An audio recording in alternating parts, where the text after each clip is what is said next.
तो आइए हम दूसरा जो वीडियो है इसमें हम फिर दूसरा बता रहे हैं। अब आपको कौन सा उससे बता रहे हैं कि अट्टालिका नहीं है रे, है कि नहीं। कवि ने बताया है अट्टालिका नहीं है रे आतंक भवन, मतलब बड़े बड़े लोग का जो बिल्डिंग होता है ना, वो अट्टालिका नहीं, बड़े बिल्डिंग नहीं बोलते हैं उसको, नहीं है रे आतंक भवन, वो आतंक भवन समान है, क्योंकि गरीब का सेवा नहीं होता उसमें, गरीब लोग उसमें नहीं जा पाते हैं, उस बिल्डिंग में नहीं घुस पाते हैं। तो धनी लोग का जो बिल्डिंग होता है वो आतंक भवन है। सदा पंख पर ही होता, पंख माने क्या है, पंख माने कमल फूल को भी बोलते हैं। सदा पंख पर ही होता जल विप्लव प्लावन, हमेशा जल में कोई प्रलय आता है, जल में कोई हलचल होता है ना, तो पंख पर ही होता है। पंख माने अच्छा चीज़ है ना, कीचड़ से तो अच्छा पंख होता है ना, इसीलिए पंख पर ही होता है, कीचड़ को तो कोई फर्क नहीं पड़ता है। जल विप्लव प्लावन क्षुद्र प्रफुल्ल जल से सदा छलकता नीर, हमेशा शुद्र जल से क्षुद्र प्रफुल्ल जल से, शुद्र माने छोटे, प्रफुल्ल माने खुशी होना, जल से सदा छलकता नीर, मतलब कभी भी पानी जब हिलता है तो रोग शोक में भी हंसते रहते हैं शैशव का सुकुमार शरीर।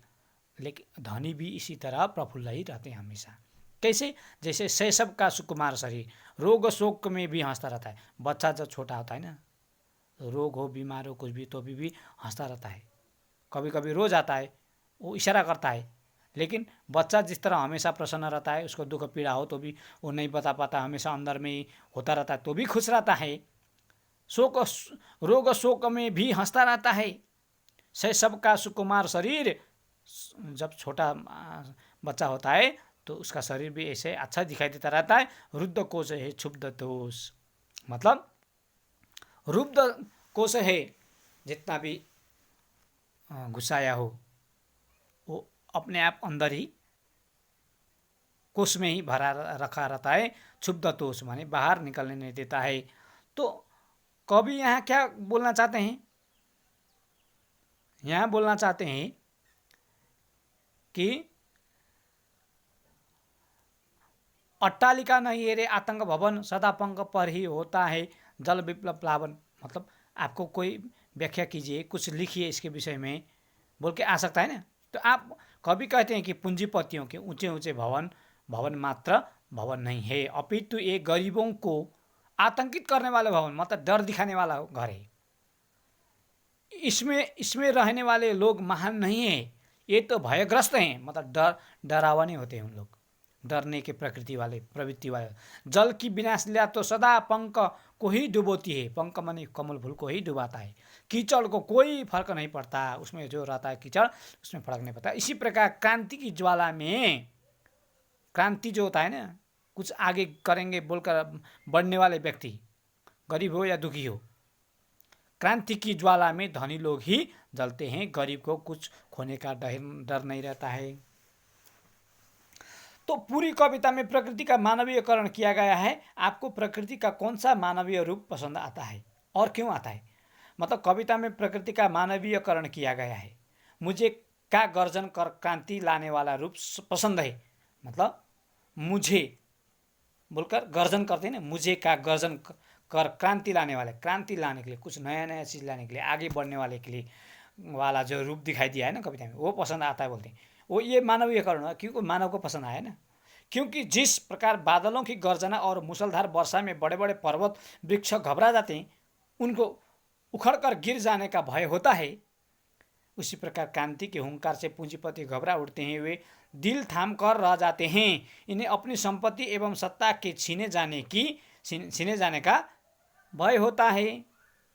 तो मतलब आपको समझ में आया होगा, इनको क्या चीज़ का भय होता है, छीने जाने का भय होता है।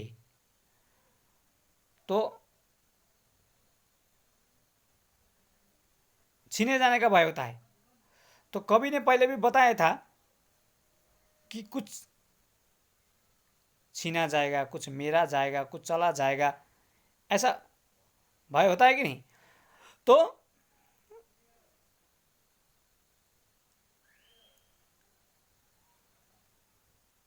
इसी प्रकार क्रांति का हुंकार से पूंजीपति घबरा उठते हैं और वे उनके दिल थाम कर रह जाते हैं। उन्हें अपनी संपत्ति का एवं सत्ता के छीन जाने का भय होता है। हे विप्लव के बादल, फिर बार बार गरज वर्षण है मुसलधार, हृदय थाम लेता संसार, सुन सुन घनघोर वज्र हुंकार। इस तरह। तो दूसरा में कवि बोलते हैं, कविता में रूपक अलंकार का प्रयोग कहाँ कहाँ हुआ है, संबंधित वाक्यांश को छांट कर लिखिए। उत्तर में लिखा है, तीरती है समीर सागर, अस्थिर सुख पर दुख की छाया, यह तेरे रण तरी, भेरी गर्जन से सजग सुप्त अंकुर, हे विप्लव के बादल, हे जीवन के पारावार। इसमें रूपक अलंकार हुआ है। ठीक है, तो रूपक अलंकार इसमें प्रयोग हुआ है। तो कवि बोलना चाहता है कि कवि आपको ये अलंकार कौन सा उसमें पड़ता है, बोलिए, बोलने से आपको बोल सकते हैं। तो दूसरा इसमें क्या बोला है, कवि बोलते हैं, अंगना अंग से लिपटे भी आतंक अंक पर कांप रहे हैं।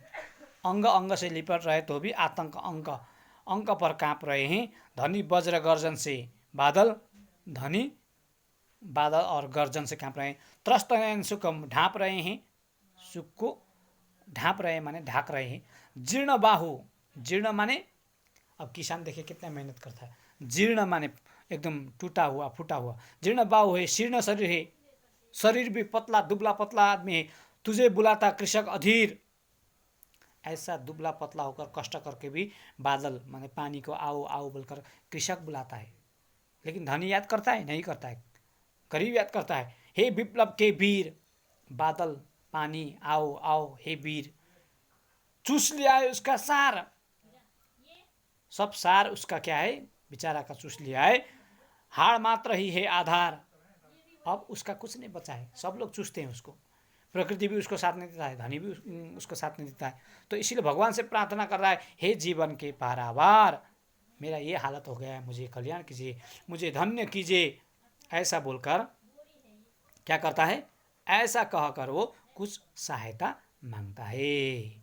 तो लास्ट पंक्ति है अभी आप कवि इस कविता में बादल के लिए विप्लव के वीर, ये जीवन के पारावार जैसे संबंधों का इस्तेमाल किया गया है। बादल राग की कविता के शेष 5 खंडों में भी कई संबोधन का इस्तेमाल किया गया है, जैसे अरे वर्ष के हर्ष, मेरे पागल बादल, ए निबंधों, ए स्वच्छंद, ए उदाम, ए सम्राट, ए विप्लव के प्लावन, ए अनंत के चंचल शिशु सुकुमार उपयुक्त संबंधनों की व्याख्या करें तथा बताएं कि बादल के लिए इन संबंधों का क्या औचित्य है।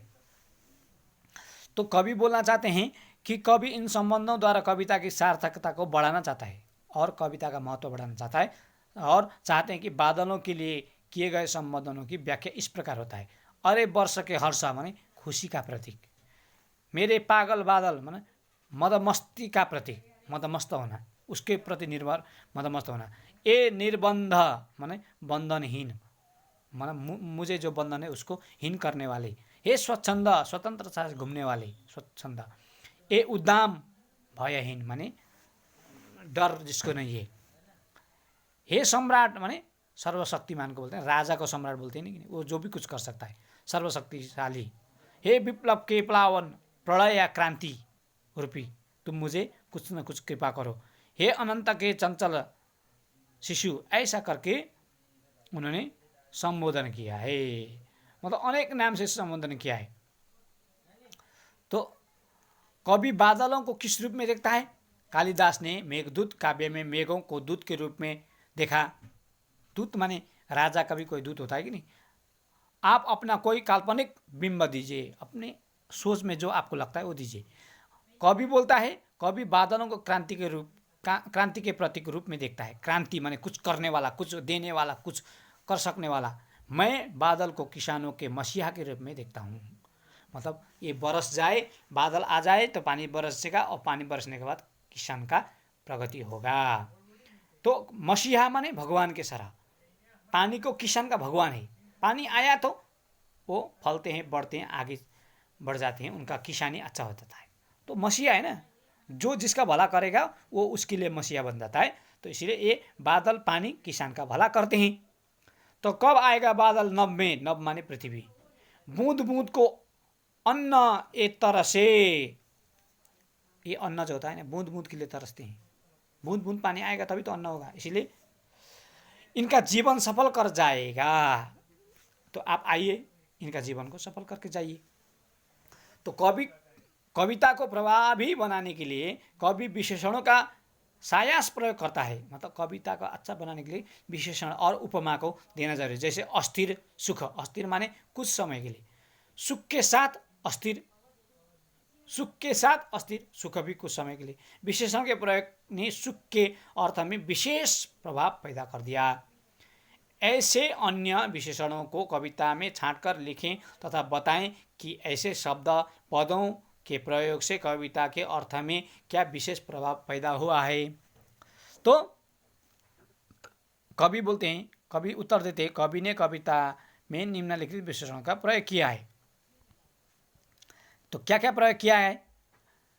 निर्दय विप्लव, बने विप्लव विनाश के साथ निर्दय विशेषण लगने से विनाश और अधिक क्रूर हो गया है। मतलब निर्दय माने दया माया नहीं है, ऐसे कुछ बिना सोचे समझे आ जाता है पूरा।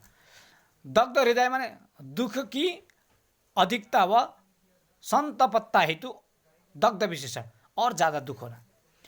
सुप्त अंकुर माने सुप्त विशेषण अंकुरों की मिट्टी में दबी हुई स्थिति का घोतक है। मतलब मिट्टी के अंदर जो रहता है ना, उसका वर्णन कर रहा है अंदर में। गगन स्पर्श माने बादलों की अत्यधिक ऊंचाई बताने हेतु गगन, मतलब ऊपर गगन स्पर्श माने आकाश को छूने वाला। जीर्ण बाहु माने भुजाओं की दुर्बलता, मतलब कमजोर। रुद्ध कोश माने भरे हुए खजानों हेतु। तो ऐसा करके कवि ने अपना पाठ को यहाँ समाप्त किया है। तो धन्यवाद। आपको जो समझ में आता है उसको थोड़ा सा एक बार दो बार उसको बार बार देखकर आप लिखिए और सुनकर लिखिए। क्यों मैं आपको इसीलिए बता रहा हूँ, क्योंकि कोई आदमी एक बार सुनने से समझ में नहीं आता है तो उसको दोबारा सुनना चाहिए, और दोबारा सुनने से भी समझ में नहीं आता तो तीसरा बार भी सुनना चाहिए। क्योंकि हर बात कोई एक ही बार समझ में नहीं आता है, उसको बार बार देखना जरूरी होता है। दूसरे दूसरे बुक का, दूसरे दूसरे चैनल का, दूसरे दूसरे उसका भी सहायता लेना जरूरी होता है। तो आप इसको बार बार सुनिए, समझ नहीं आता है तो उसको बार बार समझने की कोशिश कीजिए, बुक के साथ मिलान कीजिए, क्वेश्चन आंसर को मिलाइए।